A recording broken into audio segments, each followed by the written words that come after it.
ඔන්න අදත් සිනමාරියස් අපේ යාළුවෝ වෙනුවෙන්ම අරගෙන ආවා බොහොම අවධානයෙන් බලන්න ඕන කුතුහලයේ උපරිම තියෙන තවත් සුපිරිම සයිෆයි හොරර් ෆිල්ම් එකක්. මේ ෆිල්ම් එකේ කතාව පටන් ගද්දිම අපිට පෙන්වන්නේ බොහොම ඈත අතීතයක අභ්‍යවකාශයේ ඉඳලා ආපු යෝධ උල්කාපාතයක් පෘථිවිය ගැටිලා මහ ගින්නක් එක්ක විනාශයක් වෙනවා.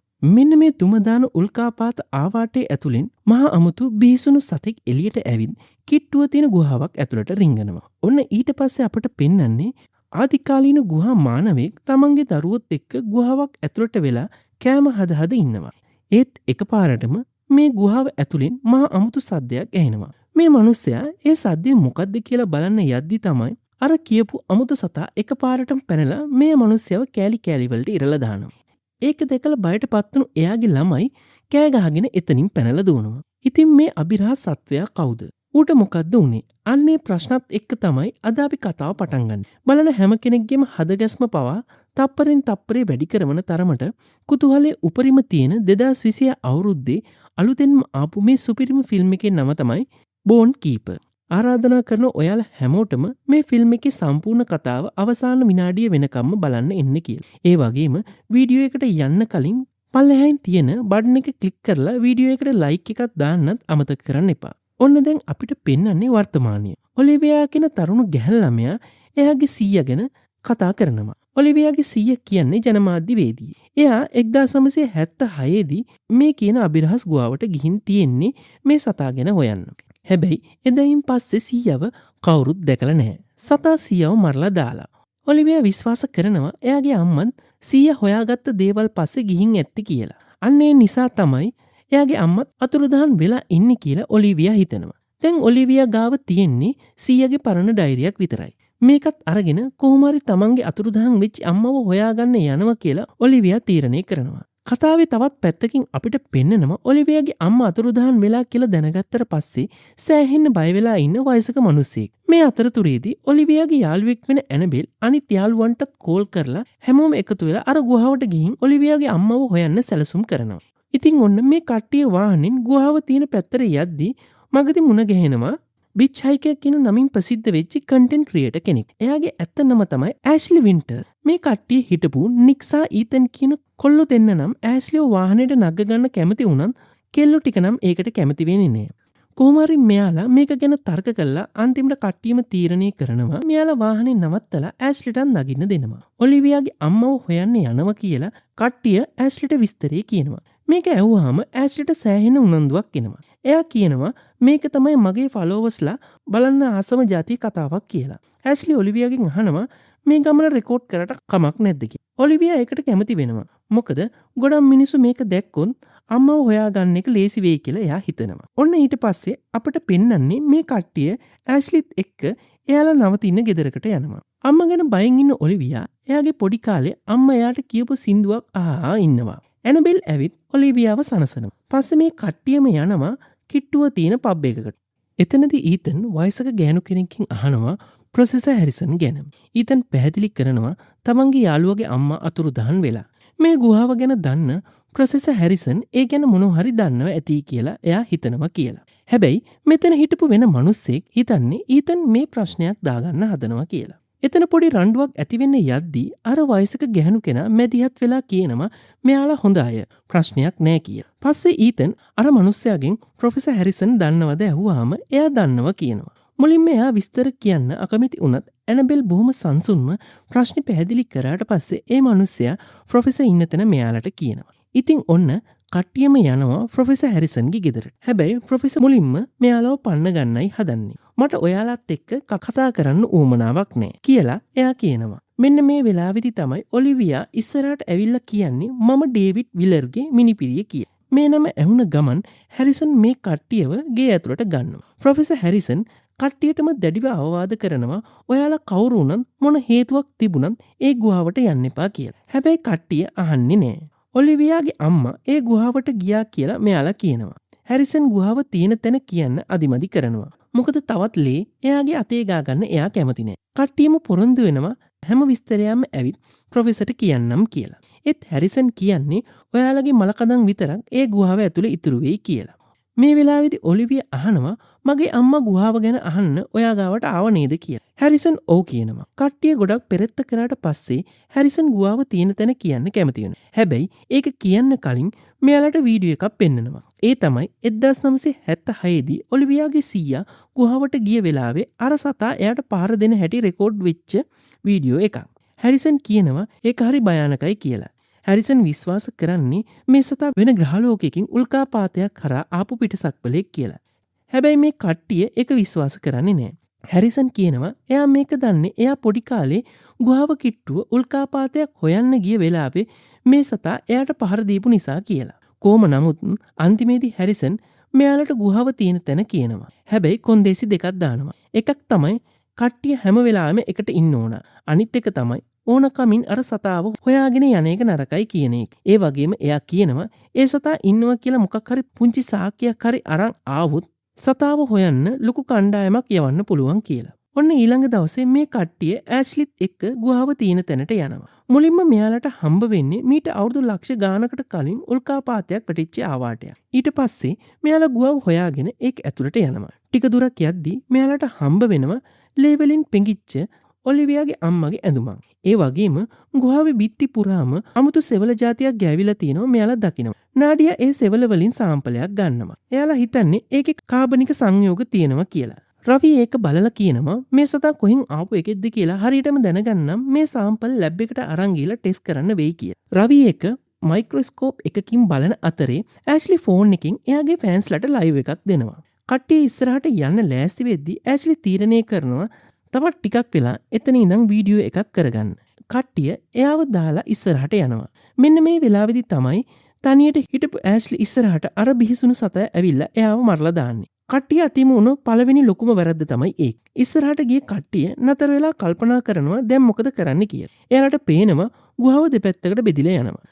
රවි කියනවා අපි කණ්ඩායම් දෙකකට බෙදිලා මාර්ග දෙකක යමු කියලා. හැබැයි ඇනබෙල් මේකට විරුද්ධ වෙනවා. ප්‍රොෆෙසර් කිව්වේ හැමෝම එකට ඉන්න කියලා. එයා ඒක මතක් කරනවා. ඒත් අනිත් අය කියන්නේ මේ පාරවල් දෙක ඉස්සරහදී ආයෙ එකතු වෙනවා ඇති කියලා. ඒක නිසා බෙදිලා යමුයි කියලා. මෙතනදී නික් මතක් කරනවා ඇෂ්ලිව පිටිපස්සේ දාලා ආපු එක. අනිත් අය කියනවා ගිහින් එයාව එක්කගෙන එන්න කියලා. ඊට පස්සේ කට්ටියම බෙදෙනවා. ඔලිවියා ඇනබෙල් සහ ඊතන් එක මාර්ගයකින් රවි සහ නාඩියා අනිත් මාර්ගෙත් යනවා. නික් ආපස්සට යනවා ඇෂ්ලිව හොයාගෙන. පළවෙනි ගුහාවෙන් එන ඔලිවියාටයි ඇනබෙල්ටයි මහා අමුතු ගඳක් එනවා. ඊතන් කියන්නේ ඒක මැරුණු සතෙක්ගේ ගඳක් වෙන්නේ නැති කියලා. හැබැයි ටික වෙලාවකින් ඔලිවියා දකිනවා බිම තියෙන මිනිස්සුන්ගේ කොණ්ඩෙ පිටින්ම ගලවපු හිස් කබලක්. මේක දැකලා එයාට සෑහෙන බියක් දැනෙනවා. එයා ඒක ඊතන්ට ඇනබෙල්ටයි පෙන්නනවා. පොඩි දෙගිඩියාවකින් පස්සේ එයාලා ඒ හිස් කබල සාක්කියක් විදියට අරගෙන ඉස්සරහට යනවා. මෙතනදි මේගොල්ලන්ට තේරෙනවා මෙතන තවත් මිනිස්සු මරලා දාලා තියෙනවා කියලා. කතාවේ තව පැත්තකින් අපිට පෙන්වන්නේ ඇෂ්ලිව හොයාගෙන ආපස්සට ගිය නික්ව. නික් ඇෂ්ලිට කතා කර කර ගියත් කිසිම සද්දයක් නැහැ. එයා එකපාරට බිම තියෙන මිනිස් ඇටකටුවක් හම්බෙනවා. මේකෙන් නික් තවත් බය වෙනවා. තවත් ඉස්සරහට යද්දී ගුහාවේ බිත්තිවල අලුත්ම ලේ විසි වෙලා තියෙනවා එයා දකිනවා. ඊට පස්සේ ලේ ගෑවිච්ච ඇෂ්ලිගේ ෆෝන් එක බිම තියෙනවා දකිනවා. බයින් වෙවුල ඇෂ්ලිට කතා කරද්දී එකපාරටම අර සතා මතුවෙලා නික්ව අල්ලගෙන ඇදගෙන යනවා. නික් බේරෙන්න කියලා කෑ ගැහුවට කවුරුත් එතනට එන්නේ නැහැ. ඔය අතරේ ඔලිවියා අනිත් දෙන්නගෙන් අහනවා කවුරු හරි අපි දිහා බලාගෙන ඉන්නවා වගේ ඔයාලට දැනෙනවද කියලා. ඊතන් නම් ඒක විහිළුවකට අරගෙන කියන්නේ ඒක නික් කරන විහිළුවක් වෙන්නේ නැති කියලා. අනිත් පැත්තෙන් ගිය නාඩියා සහ රවි දකිනවා බිම පුරා විසිරලා තියෙන අලුත් මිනිස් ඇටකටු. මේ අය ඉන්නේ සෑහෙන බයකින්. එකපාරටම මේ දෙන්නට පේනවා ගුහාවේ උඩ ඉඳන් ගල් කැට කඩාගෙන බිමට වැටෙනවා. නාඩියා කිට්ටුවටම ගිහින් බලද්දි දකිනවා ගුහාවේ උඩ එල්ලිලා ඉන්න අර සතාගේ වලිගය. මේක දැකපු ගමන් නාඩියා හරියටම මෝහණය වෙලා වගේ ඒක දිහා බලාගෙන රවිට කියනවා ඒක රෙකෝඩ් කරන්න කියලා. රවි නම් කියන්නේ පරිස්සම් වෙන්න නාඩියා. ඕකට කිට්ටු වෙන්න එපා කියලා. ඒත් නාඩියා අහන්නේ නැතුව තවත් කිට්ටුවට යනවා. වලිගේ දිහා බලාගෙන ඉන්න නාඩියව සතා එකපාරටම අල්ලගෙන උඩට ඇදලා ගන්නවා. රවි කෑ ගහගෙන එතනින් පණ බේරගෙන දුවනවා. හැබැයි සතා රවිගේ පස්සෙන් පැනලා රවිවත් අල්ලගන්නවා. රවි වේදනාවෙන් කෑ ගහන සද්දේ අනිත් ගුහාවේ හිටපු ඔලිවියා ඇතුළු කට්ටියටම ඇහෙනවා. මොකක් හරි ලොකු කරදරයක් කියලා තේරුම් ගන්න ඔලිවියා ඇනබෙල් සහ ඊතන් සද්දේ ඇහුණු පැත්තට තියෙන පාරක් හොයාගෙන දුවනවා. එතනදී මෙයාලට හම්බ වෙනවා බරපතල විදියට තුවාල වෙලා ඉන්න රවිව. කට්ටිය රවිට උදව් කරන්න හදද්දී ඇනබෙල් දකිනවා කිට්ටුව තියෙන අර සතාගේ කූඩුවක්. ඇනබෙල් කියනවා මේ සතාට උන අපි හැමෝම මරලා දාන්න. අපි හැමෝම ඉක්මනට මෙතනින් යන් කියලා. ඊතන් ඉක්මනට එතන තියෙන හැමදේම ෆොටෝ ගහගන්න. මෙන්න මේ වෙලාවේදී ඔලිවියා එක දෙයක් නෝට් කරනවා. ඒ තමයි අර සතා ආලෝකයට සෑහෙන්න බයයි. ටෝච් එක එල්ල කරපු ගමන් ඌ පැනලා දුවනවා කියන එක. ඔලිවියා කට්ටියට කියනවා ඉක්මනට ලයිට් ඔන් කරන්න කියලා.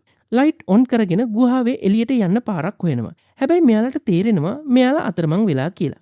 ටිකක් දුර යද්දි මෙයාලට ඇෂ්ලිගේ කකුලක් හම්බ වෙනවා. තමන් හිතුවට වඩා මේ තත්ත්වය සෑහෙන්න භයානකයි කියලා කට්ටියට දැන් තේරෙනවා. ඔලිවියා කියනවා නික්සා නාඩියවත් හොයන්න ඕන කියලා. ඒත් ඇනබෙල් කියන්නේ එයාලා මේ වෙද්දින් මැරිලා ඇති. අපි ඉක්මනට මෙතනින් එළියට යමු කියලා. කොහොම හරි අන්තිමේදී ඉතුරු වෙච්ච අය ගුහාවෙන් එළියට එනවා. ඔලිවියා සහ ඇනබෙල් තුවාල වෙලා ඉන්න රවිවත් අරගෙන ආරක්ෂිත තැනකට යනවා. ඊතන් ආපහු ගුහාව ඇතුළට ගිහින් එයාලා දාලා ආපු බඩු ටික අරගෙන එනවා. ඊතන් කියනවා එයාලගේ ෆෝන් එකට සිග්නල් නෑ කියලා. ඒක නිසා ඊතන් තීරණය කරනවා සිග්නල් තියෙන තැනකට ගිහින් උදව් ඉල්ලගෙන ඉක්මනට ආපහු එන්නම් කියලා. ඊතන් ගියාට පස්සේ ඔලිවියා සහ ඇනබෙල් රවි ගාවට වෙලා ඉන්නවා. රවි කියනවා ඌට අපි හැමෝම ඕන. ඌ අපි හැමෝම පස්සෙන් එයි කියලා. එකපාරටම රවි ඔලිවියාව තදින් අල්ලගෙන කියනවා මේ සතා මිනිස්සු හැදෙන්නත් ගොඩක් කාලයකට කලින් හිටපු කෙනෙක් කියලා. කතාවේ තව පැත්තකින් අපිට පෙන්නනවා ඊතන් කොහොම හරි සිග්නල් තියෙන තැනක් හොයාගෙන ප්‍රොෆෙසර් හැරිසන්ට කෝල් කරනවා. ඊතන් කියනවා ප්‍රොෆෙසර් කිව්ව හැමදේම ඇත්ත. ඒක හරියට අපායක් වගේ කියලා. හැරිසන් අහනවා සාක්ෂි තියෙනවද? සතාව දැක්කද කියලා. ඊතන් කියනවා එයාගේ ෆෝන් එකේ ඇතිවෙන්නේ සාක්ෂි තියෙනවා කියලා. ඊතන් හැරිසන්ගෙන් ඉල්ලනවා පොලිසිය හරි ආමේක හරි මොකක් හරි ඉක්මනට එවන්න කියලා. හැරිසන් කියනවා ඉක්මනට ඒ සාක්ෂි ටික එයාට එවන්න කියලා. එතකොට පොලිසියට කතා කරන්න පුළුවන් කියලා. ඊතන් නෙව්පු ඒ භයානක ෆොටෝස් සහ වීඩියෝ ටික හැරිසන් තවත් මිනිස්සෙක්ට ෆෝවර්ඩ් කරනවා. මෙන්න මේ වෙලාවේදී අර ආරක්ෂිත හිටපු ඔලිවියා සහ ඇනබෙල්ටයි අමුතු සද්දයක් ඇහෙනවා. එකපාරටම අර සතා මතුවෙලා තුවාල වෙලා හිටපු රවිව අරගෙන යනවා. ඊට පස්සේ සතාගේ ඉලක්කය වෙන්නේ මේ කෙල්ලෝ දෙන්නා. සතා ඔලිවියා පස්සෙන් පන්නලා ඔලිවියාව අල්ලගන්නවා. ඇනබෙල් ලයිට් එකක් ගහලා සතාව බය කරලා පන්නන්න හදද්දි හරියටම වෙලාවට එතනට එන ඊතන් ඔලිවියාව බේරගන්නවා. හැබැයි ඒ සතුට වැඩි වෙලාවක් තියෙන්නේ නැහැ. සතා ඊතන්ම අල්ලගෙන ගුහාව අස්සට ඇදගෙන යනවා. දැන් ඉතුරු වෙලා ඉන්නේ ඔලිවියා සහ ඇනබෙල් විතරයි. මේ දෙන පණ කඩාගෙන දුවද්දි තවත් ඒ වගේම සතෙක් ඉස්සරහට ඇවිත් පාර හරස් කරනවා. වෙන පාරකින් දුවන්න හදද්දිම ඇනබෙල් ඒ සතා අල්ලගන්නවා. ඔලිවියාට ඇනබෙල්ව බේරගන්න කිසිම විදිහක් නැහැ. තමන්ගේ අන්තිම යාළුවත් සතා අරගෙන යන හැටි ඔලිවියා බලාගෙන ඉන්නවා. මෙන්න මේ වෙලාවේදී ඔලිවියාට එකපාරටම ඇහෙනවා එයාගේ අම්මගේ පොඩි කාලේ කියපු අර සින්දුව. ඒ සද්දෙට වශී වුණා වගේ ඔලිවියා ආපහු අර භයානක ගුහාව ඇතුළට යනවා. එයා යන්නේ මිනිස්සුන්ගේ මලකඳම් පාවෙවි තියෙන තැනකට. මලසිරුල සහ අම්මගේ මාලය. අඬාගෙන ගිහින් ඔලිවියා ඒ මාලය අතර ගද්දිම එකපාරටම සතා පැනලා ඔලිවියාව අල්ලගන්නවා. ඔය අතරේ ප්‍රොෆෙසර් හැරිසන් පොලිසියත් එක්ක ඇවිල්ලා මුළු ගුහාවම වට කරනවා. පොලිසිය ලෑස්ති වෙන්නේ මුළු ගුහාවම පුපුරලා දාන්න. හැරිසන් කියනවා තාමත් අර ළමයි ඒක ඇතුලේ ඉන්නවා කියලා. ඒත් පොලිස්කාරයෙක් කියනවා ඇතුලේ කවුරු හිටියත් මට වැඩක් නැහැ. අපි මේක පුපුරනවා කියලා හැරිසන්ව එලව ගන්නවා. ගුහාව ඇතුලේ සතාගේ ග්‍රහණයේ ඉන්න ඔලිවියා අමාරුවෙන් එයාගේ ෆෝන් එක අරගෙන අර අම්මගේ සින්දුව ප්ලේ කරනවා. පුදුමයට වගේ ඒ සින්දුව ඇහුණ ගම මොකක් හරි බලවේගයකින් තල්ලු කරනවා වගේ සතා ඔලිවියාව අතහැරලා පස්සට යනවා. කොහොම හරි පොලිසිය ගුහාවට ඇවිල්ලා ඔලිවියාව බේරගෙන එළියට අරන් එනවා.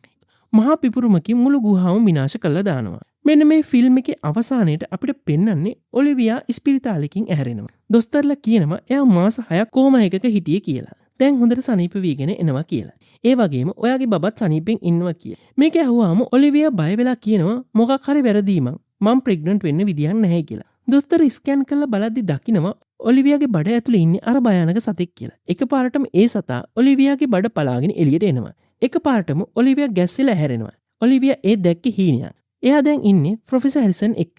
තාවකාලික කැම්ප් එකක. හැරිසන් කියනවා මේ වගේ සත්තු තව කී දෙනෙක් ඉන්නවද කියලා අපි තාම හරියට දන්නේ නැහැ කියලා. අනිත් පැත්තෙන් ඔලිවියාගේ අම්මගේ මලසෙරුල දිහා බලලා අන්තිම වතාවට සමුදෙනවා. පොලිස් නිලධාරීන්ට උපදෙස් දෙනවා මේ මෙහෙයුම ගැන කාටවත් වචනයක්වත් කියන්න එපා කියලා. හැබැයි කතාව එතනින් ඉවර වෙන්නේ නැහැ. ඒක පොලිස් නිලධාරියෙක් දකිනවා එයාගේ බෑග් එක ඇතුලේ මොකක්ද හෙලවෙනවා කියලා. එයා බෑග් එක ඇරලා බලද්දි එකපාරටම අර සතා බෑග් එක ඇතුලෙන් පැනලා එයාට පහර දෙනවා. එයා වේදනාවෙන් කෑ ගහනවා. අන්න එතනින් තමයි මේ සුපිරි කතාව ඉවර වෙන්නේ. ඉතින් අර සතා ආයමත් පෘථිවිය බෝ වෙයිද? මේක ගැන අදහසක් කමෙන්ට් සෙක්ෂන් එකේ දාලා යන්න අමතක කරන්න එපා. මේ වගේ තවත් සුපිරි ෆිල්ම් එකකින් ඉක්මනට හම්බ වෙනකන් ඔයාලට සුබ දවසක්.